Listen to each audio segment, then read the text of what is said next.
두아드라에서 남동쪽으로 48km 지점에 있는 도시입니다. 주변에 헤무루스 강이 흐르고 또 투몰루스 산 사이 절벽으로 둘러싸여 있는 난공불락의 도시입니다. 이 도시는 염색 공업이 발달이 됐습니다.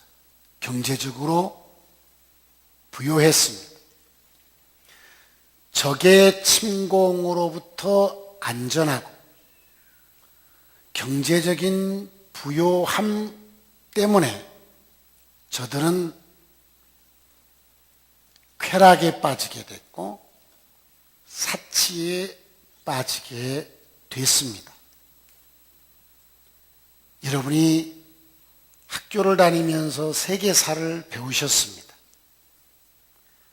긴 인류의 역사 속에서 흥망성쇠가 있었습니다. 대체로 신변의 안전이 문제가 없고 경제적으로 여유가 생기는 그 가정이든지 그 집단이든지 그 나라는 행복이 오래 갈 것 같은데 그 행복이 오래 가지 못했습니다. 그것은 역사가 우리에게 교훈을 해주고 있습니다. 이유가 뭐냐? 쾌락에 빠지게 되고 자기중심적인 삶을 살게 되고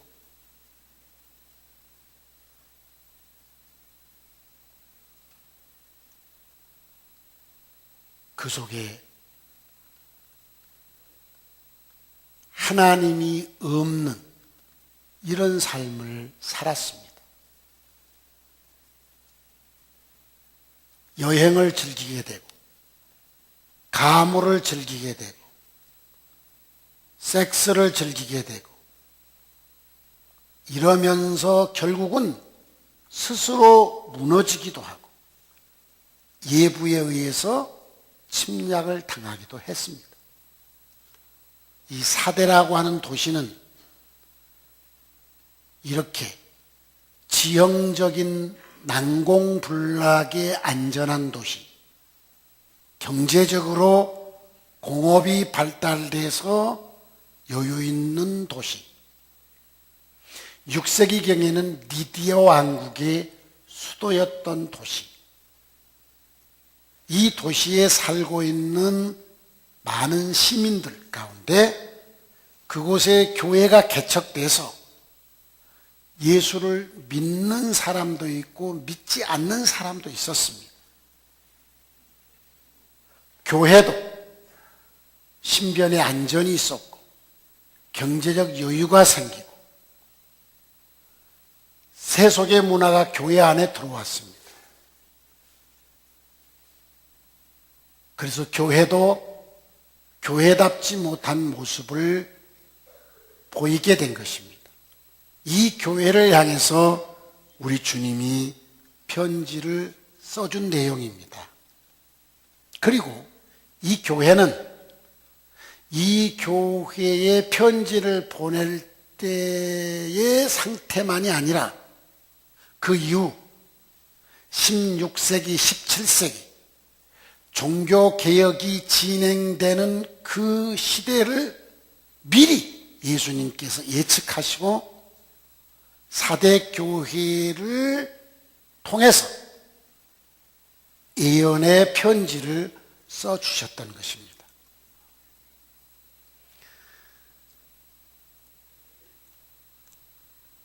(16세기) (17세기는)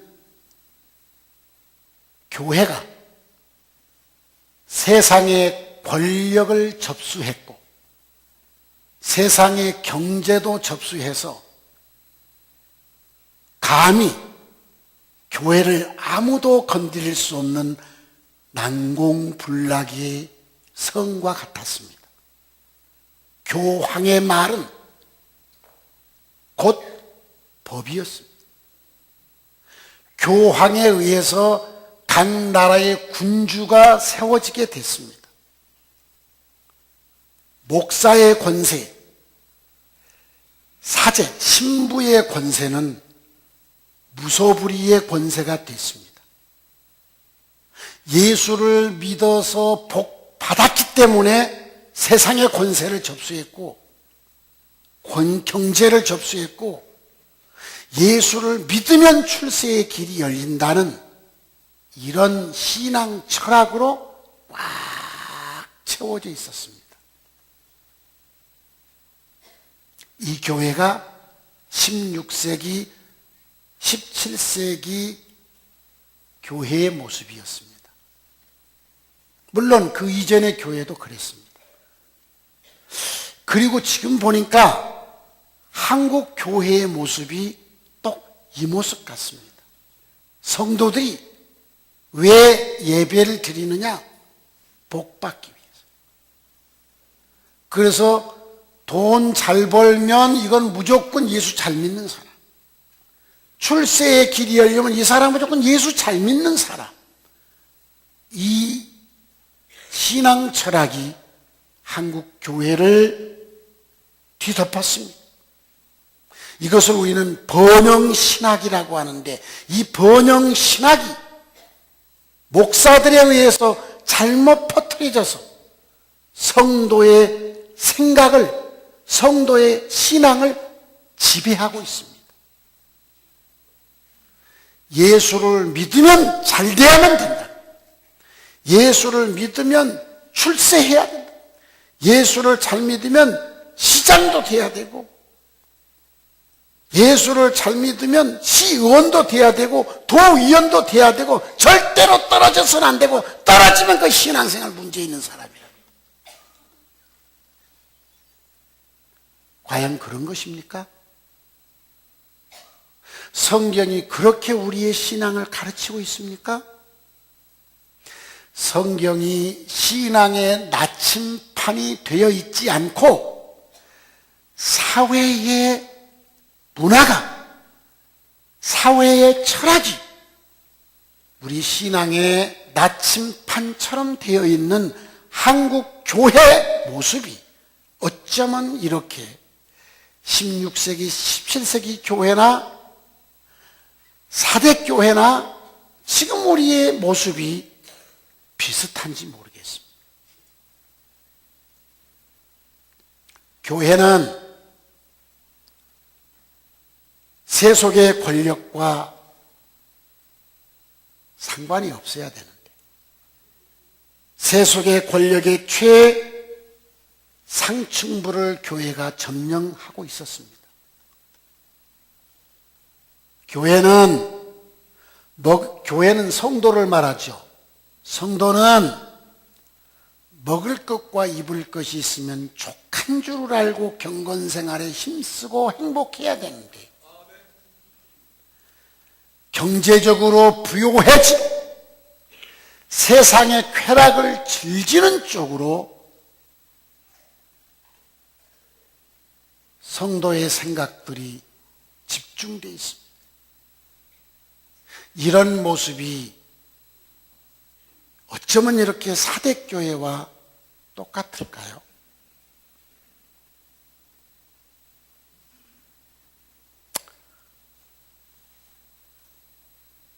교회가 세상의 지위, 경제적인 부요, 여가를 즐기는 삶, 문화를 즐기는 삶, 이것을 나누면 아주 신앙생활이 신사적이고 고상하게 하는 것처럼 관심이 집중되어 있고, 기도하고 성경 읽고 섬기고 바르게 살다 보니 경제적 손실도 오고, 이런 쪽에는 무관심해졌습니다.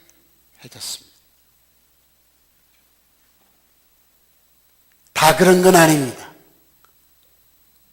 그렇게 교회가 변질되어 간데도 사대교회 내에 건강한 신앙생활하는 작은 무리가 있었다고 칭찬하고 있습니다. 16세기, 17세기에도 다 그런 게 아닙니다. 로만 카톨릭이 전 세계를 지배하고 있어도 그 중에 소수의 무리들이 성경대로 살아보려고 노력하는 사람들이 있었습니다. 지금 한국교회가 다 그런 거 아닙니다. 안디옥교회 성도들이 다 그런 거 아닙니다. 그래도 그 중에서 경제보다는 신앙, 세속의 권력보다는 경건한 삶, 세상의 문화를 지키는 것보다는 성경 문화를 따라 살려고 노력하는 작은 무리들이 안디옥 교회에도 있습니다. 이제 사대교회에 주신 주님의 음성을 한번 들어보도록 하겠습니다. 다 같이 1절을 읽어보겠습니다. 시작. 사대교회의 사자에게 편지하라. 하나님의 7영과 7별을 가지신 이가 이르시되 내가 내 행위를 아노니 내가 살았다 하는 이름은 가졌으나 죽은 자로다. 사대교회에 나타나신 주님의 모습은 7영과 7별을 가지고 계신 모습으로 나타났습니다.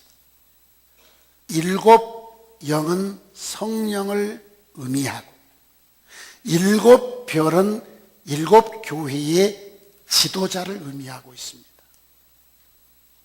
죽어가는 교회를 살리시기 위해서 주님은 7영과 7별을 붙잡고 나타나셨습니다. 죽어버린 성도를 살리는 길이 무엇일까요? 하나님의 성령의 역사가 임해야 되는 것입니다. 죽어버린 성도의 생명을 살리는 길이 무엇일까요? 살아있는 교회의 지도자가 나타나야 되는 것입니다. 주님은 그의 손에 7영과 7별을 가지고 나타나셨습니다. 성도 여러분, 한국교회가 살아서 한국 사회에 영향을 미치고 한국교회가 왕성하게 부흥됐을 때가 언제였습니까? 바로 그때가 강력한 성령의 운동이 일어났고 주를 위해 헌신된 지도자들이 있었던 때였습니다.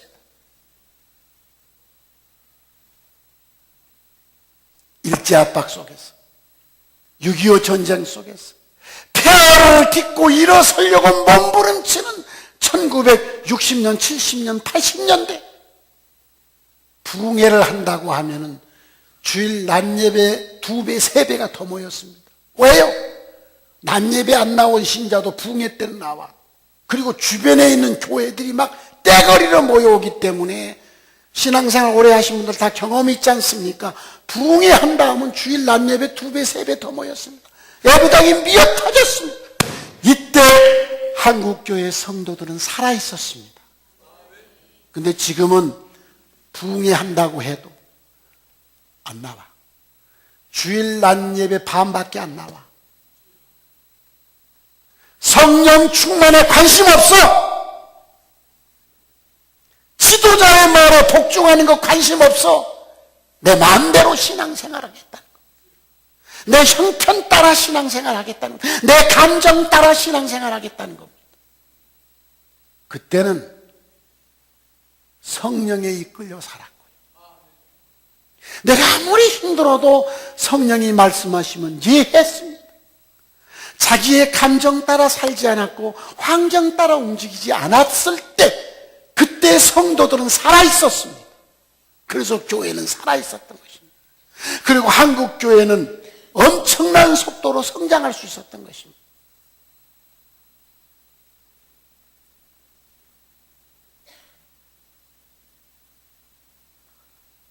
성령 충만에 우리의 관심을 가집시다. 돈을 버는 것보다 성령 충만에 관심을 가지십시오. 여러분의 감정 따라 살려고 하지 말고 주의 종의 말에 순종하는 데 관심을 가지십시오. 주의 종의 말에 순종해서 어찌 신앙이 병들겠습니까? 여러분에게도 7영과 7별이 있기를 바랍니다. 성도 여러분, 여러분의 생각 속에 7영이 있어야 되고 여러분의 생각 속에 7별이 있어야 되는 것입니다. 여러분의 생각 속에 7영도 없고 7별도 없어. 성령에 대한 관심도 없어. 주의 종의 말에 마음에 맞으면 순종, 그건 순종도 아니지 뭐. 마음에 안 맞으면 너 내 마음대로. 그러면 죽습니다. 신앙은 죽는 것입니다.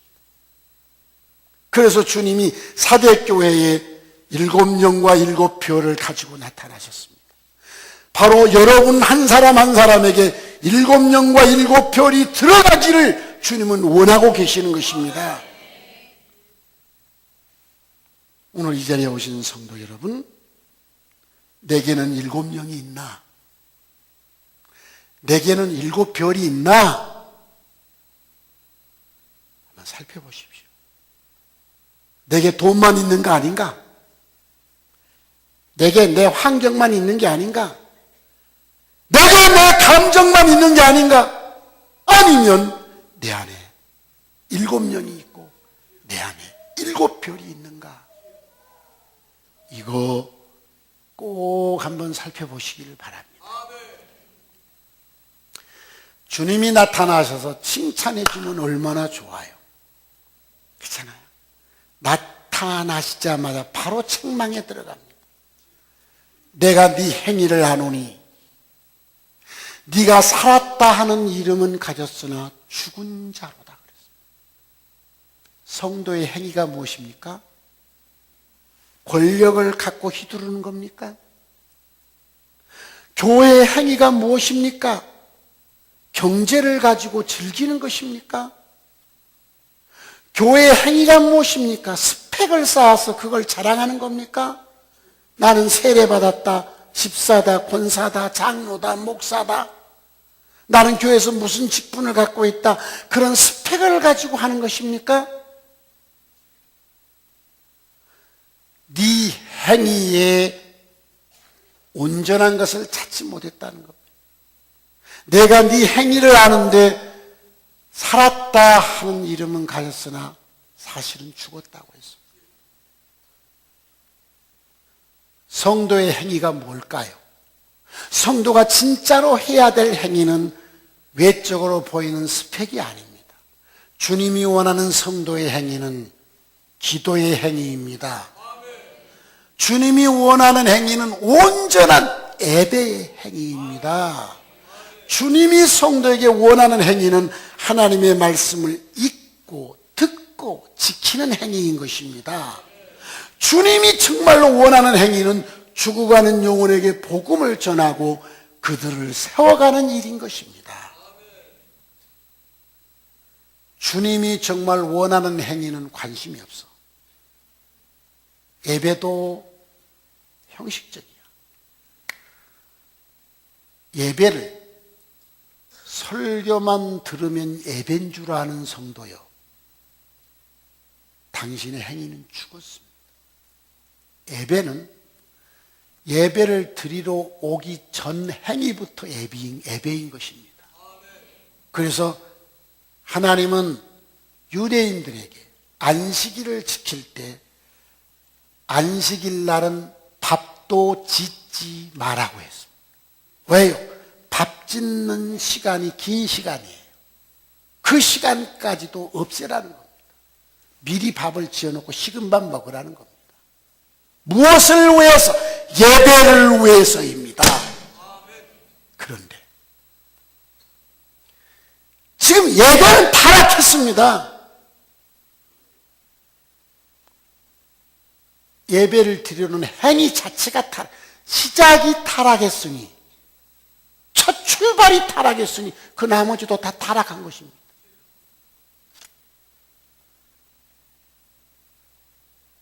성령이 교회들에게 주시는 말씀을 들을 수 있는 귀가 있었으면 좋겠습니다.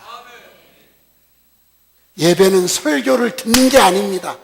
예배는 예배를 준비하는 행위부터 예배인 것입니다. 하나님은 그것을 원하고 계시는 것입니다. 설교만 듣는 것은 당신이 원하는 예배고요. 하나님이 원하는 예배는 준비하는 과정부터인 것입니다.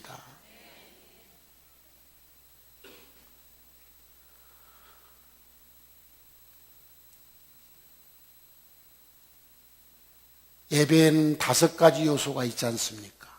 찬송, 기도, 헌금, 성찬, 설교.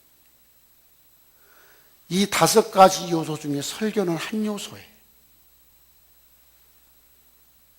성도 여러분, 일찍 와서 하나님을 찬양하시기 바랍니다. 늦게 온 성도 여러분, 예배가 살아나시길 바랍니다. 일찍 오세요. 와서 찬양으로 하나님께 예배하시기 바랍니다.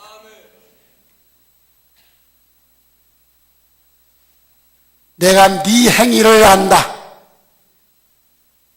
살았다 하는 이름은 있으나 죽었다. 주님의 권면이 있습니다. 2절을 읽어볼까요? 시작. 너는 일깨워 그 남은 바 죽게 된 것을 굳건하게 하라. 내 하나님 앞에 내 행위에 온전한 것을 찾지 못하였노니. 주님의 권면이 뭡니까? 네 예배 행위, 네 신앙 행위에 온전한 게 하나도 없다는 겁니다. 아, 이거 참 안타까운 일 아닙니까? 지금 나한테 주시는 음성이에요. 지금 내가 하고 있는 신앙 행위가 주 앞에 온전한 것이 있는가? 사람들 앞에는 말도 잘하고, 교회에서 오랫동안 신앙생활과 스펙은 쌓았어. 세례도 받고, 집사도 되고, 권사도 되고, 장로도 되고, 전도사도 되고, 목사도 되고, 이직분도 받고, 저직분도 받고, 그랬어요. 그런데 말하는 게 머리에서만 나와. 말을 하는 게 머리에서만 나와. 그 죽은 사람이에요. 가슴에서 나오시기 바랍니다. 서로 신앙의 교제를 할 때도 가슴에서 나와야 눈시울에 눈물이 고이지 않습니까? 가슴은 다 죽어버렸어. 그리고 머리에서 나오는 공허한 메아리만 던져주는 거예요. 지금 내가 기도하는 것이 가슴에서 나오는 기도냐, 머리에서 나오는 기도냐 살펴보시기 바랍니다. 지금 내가 예배를 드리는 게 머리에서 나오는 예배 행위냐, 가슴으로부터 나오는 예배 행위냐 살펴보시기 바랍니다. 당신이 가슴으로부터 나오는 기도를 하고 가슴으로부터 나오는 예배를 드린다, 가슴으로부터 나오는 교제를 한다, 살아있는 성도입니다. 행위가 온전한 성도입니다. 사람 앞에서 아무리 여러분이 인정을 받아도 주님이 인정해야 되지 않습니까? 제가 1부 예배 때 그런 얘기를 했습니다. 2부 예배 때는 제가 강구할 시간이 없으니까 못해요. 오늘 1부 예배 때 강구를 한 15분 정도 했습니다. 거기 보면 신앙의 방향성 해가지고 목회 철학, 목회 비전, 이상향, 금년표가 쭉 기록되어 있습니다. 여러분, 신앙이 방향이 딱 바르면 천천히 가든 빨리 가든 반드시 목적지에 도착하는 것입니다. 방향이 잘못되어 있으면 아무리 빨리 가도 엉뚱한 데가 있는 것입니다. 제가 목회를 하면서 느낀 게 그겁니다. 예배당에서 처음 딱 만나면 참 열심이고 좋은 신자가 시간이 흐를수록 더 좋은 신자가 돼가는 분이 있어요. 처음 신앙생활한 걸 보면 있는 것 같기도 하고 없는 것 같기도 한 그런 성도가 안디옥교에 있어요. 그런데 5년, 10년 지나면서 그의 모습이 점점 뚜렷이 드러나기 시작하는 분이 안디옥교에 있습니다. 그런데 어떤 분은 처음 만났을 때는 굉장했는데 시간이 갈수록 존재감이 사라지는 그런 신자가 또 있어요. 이유가 뭐냐? 방향이 잘못됐다는 겁니다. 신앙의 방향이 잘못됐고 신앙 철학이 잘못됐어요. 이 사람은 시간이 갈수록 존재감이 사라지는 것 같아요. 성도 여러분, 외적인 스펙을 중요하게 생각하지 마시고요. 마음으로부터 하는 모든 행위가 되시길 바랍니다. 가슴이 살아있어야 돼요. 믿음이 뭐냐? 느낌이라고 했잖아요. 이걸로 느껴지는 거. 이걸로 이해되는 게 아니라 이걸로 느껴지는 게 믿음이라고 했잖아요. 여러분 설교도 이걸로 느껴지시기 바랍니다. 요리 이해해서 이거 말 잘하네 그러지 마시고요. 이걸로 느껴서 눈물이 팍 쏟아져야 되지 않습니까? 기도도 이걸로 하지 마세요. 공허한 메아리로. 가슴이 뜨거워서 기도해야 되지 않습니까? 사랑과의 교제도 머리로 하지 말고 가슴으로 해야지. 주님의 권면은 너 아주 죽은 거 아니고 죽어가고 있으니까 그 신랄같이 남아있는 그거 다시 굳건하게 일으켜 세워라. 이 소리입니다. 여러분 사람의 심장이 멎으면 어떡하죠? 심장이 멎어서 5분 정도 지나면 뭐가 죽어요? 내가 다 죽어버려요. 그러니까 심장이 멎으면 바로 뭐합니까? 막 심폐소생술 하다가 안 되면 막 전기 충격을 그래도 안 살아나는 건 죽는 거예요. 지금 죽어가고 있는 성도요. 당신 심폐소생술 하시기 바랍니다. 전기 충격 가시기 바랍니다. 신앙의 심폐소생술이 뭐냐? 기도운동을 일으키는 것입니다. 다시 전기 충격을 가하는 게 뭐냐? 금식하며 기도하고 밤새워 기도하는 것이 당신의 죽어가는 그 신라같이 남아있는 생명을 다시 일으켜 세우는 것입니다.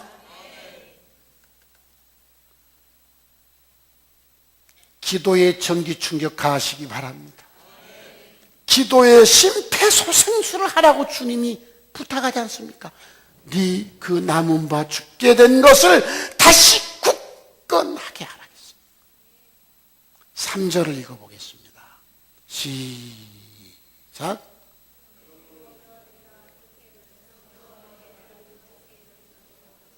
다시 읽습니다. 그래서 방송실은 항상 긴장하라는 거예요. 3절 시작. 그러므로 내가 어떻게 받았으며 어떻게 들었는지 생각하고 지켜 회개하라.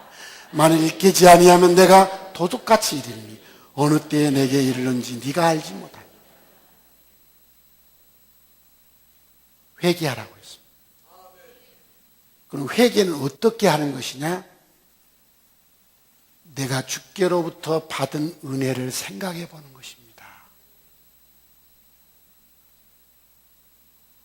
여러분 부모에게 잘하려면 부모에게 내가 받은 은혜를 생각해 보아야 내 잘못이 무엇인지를 알게 돼요.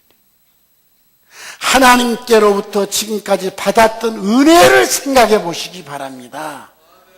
그러면 내가 지금 신앙생활을 뭘 잘못하고 있는지를 알게 될 것입니다.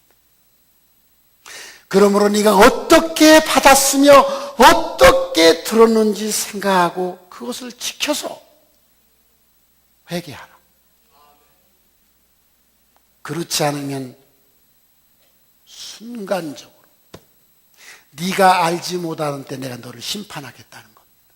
여러분 회개하지 않으면 평안한 것 같다가 어느 날 도적같이 당신에게 징계가 임할 것입니다. 어느 날 갑자기 당신에게 주의 무서운 내가 임할 것입니다. 평안하니까 괜찮다고 생각하지 마시고 지금 주께로부터 받은 은혜를 생각하십시오. 그리고 내가 주께 잘못한 게 뭐지? 깨닫고 회개해야 주님은 여러분에게 더 큰 은혜를 주실 것입니다.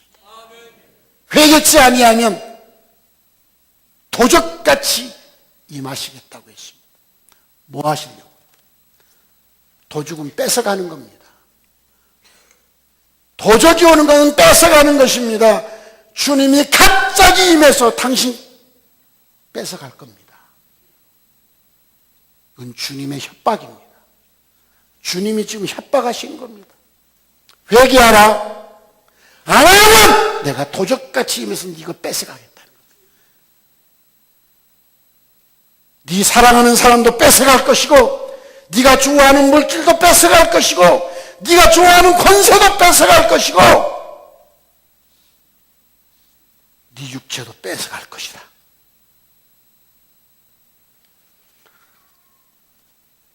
사절을 읽겠습니다. 시작. 그러나 사대의 그 옷을 더럽히지 아니한 자 몇몇이 내게 있어 흰옷을 입고 나와 함께 다니리 그들은 합당한 자인 영고라. 주님의 칭찬입니다. 교회가 타락했어도 다 타락한 건 아닙니다. 그 중에 몇 사람은 거룩한 구루터기로 남아있는 것입니다. 밤나무와 상수리나무가 다 배임을 당해도 그 구루터기가 거룩한 씨라고 했습니다. 사대교회 세상 권력에 빠졌고 세상 정지에 빠졌고 세상 쾌락에 빠져 하나님을 멀리 떠난 사대교회 16세기 17세기 교회 지금 한국 교회 그 중에 몇 사람이 남아있어 그 옷을 더럽히지 아니했다는 것입니다.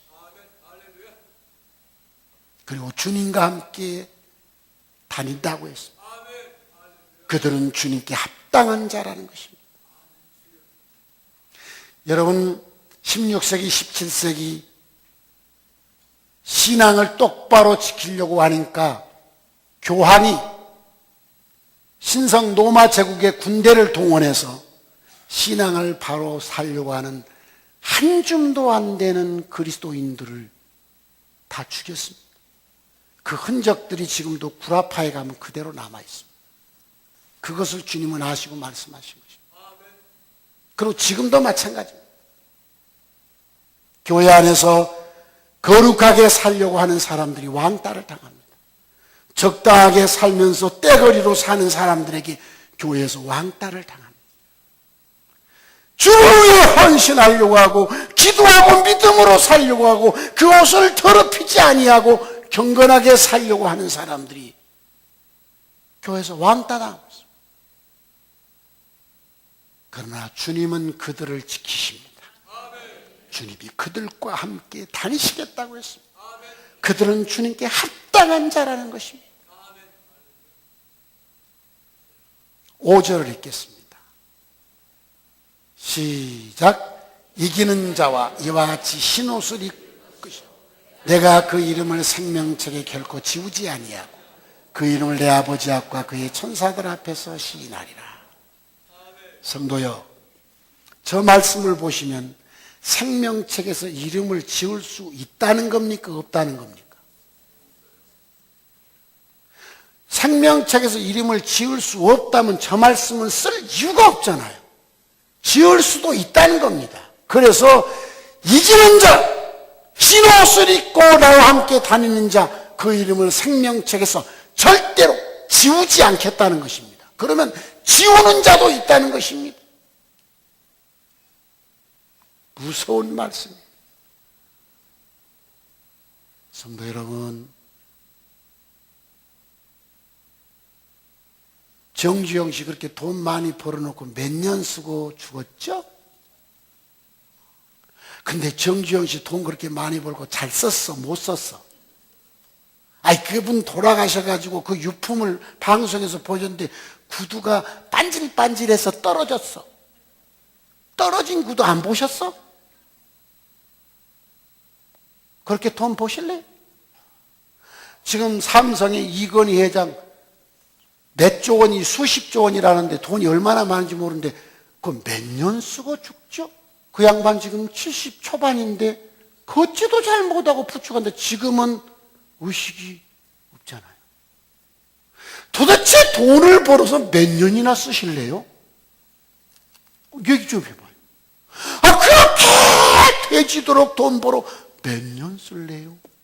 아, 그렇게 돼지도록 너에게 권력 잡아서 몇 년이나 쓰다가 죽을래요? 우리 다 죽습니다. 문제는 생명책에 그 이름이 기록되고 지워지지 않기를 바랍니다. 영원한 나라가 우리를 기다리고 있습니다. 신앙은 영원한 나라를 준비해서 하기 위해서 하는 거지, 이 땅에서 돈 잘 벌고 건강하고 출세하려고 예수 믿는 게 아닙니다. 아시겠어요? 예수 안 믿는 사람도 돈 잘 벌고 건강하고 출세해야 돼요. 안 그래요? 예수 믿는 건 그걸 위해 한 게 아니라 영원한 나라를 준비하기 위한 것입니다. 아무리 돈을 많이 벌어도 그 돈 100년 쓰십니까?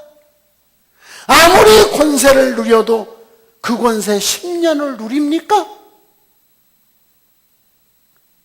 아무리 세상 쾌락이 좋아도 젊음이 몇 년 가십니까?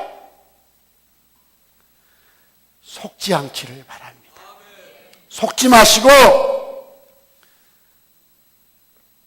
여러분의 진짜로 해야 할 행위가 있습니다. 내가 네 행위에 온전한 것을 내가 보지 못했다. 네 행위에 온전한 것을 보지 못했다. 네가 살았다 하는 이름은 있으나 죽었다. 그러면 성도의 온전한 행위가 뭐라겠습니까? 예배 행위, 기도 행위, 전도 행위. 성도가 해야 될 행위가 살아있어야지. 그 행위는 다 죽어있어. 오늘 일어서시길 바랍니다. 그 남은 바 죽게 된 것을 굳게 하시기 바랍니다. 주 앞에서 받은 은혜를 생각하고 회개하시길 바랍니다. 그래서 주님이 우리가 천국 갔을 때 하나님 아버지 앞과 천사들 앞에서 나 너 안다? 나 너 몰라? 이러지 않고 내 너를 안다. 이렇게 말해줄 수 있는 성도 되시길 바랍니다. 이 믿음이 내게 있어서 그 나라만 생각하면 가슴이 벌렁거리고, 이 믿음이 내게 있어서 세상 것이 좀 모자라도 절망하지 않고 하늘나라의 희망을 가지고 즐겁게 인생 살다가 천국 가시기를 주의 이름으로 축원합니다. 귀 있는 자는 성령이 교회들에게 하시는 말씀을 들을지어다. 오늘 이곳에 오신 모든 성도 한 분도 빠짐없이 이 말씀이 여러분의 가슴에 새겨지는, 성령이 하시는 말씀을 들을 수 있는 길을 가진 성도가 되기를 주의 이름으로 축원합니다. 그래서 안디옥 교회 좋은 교회 되시기를 바랍니다.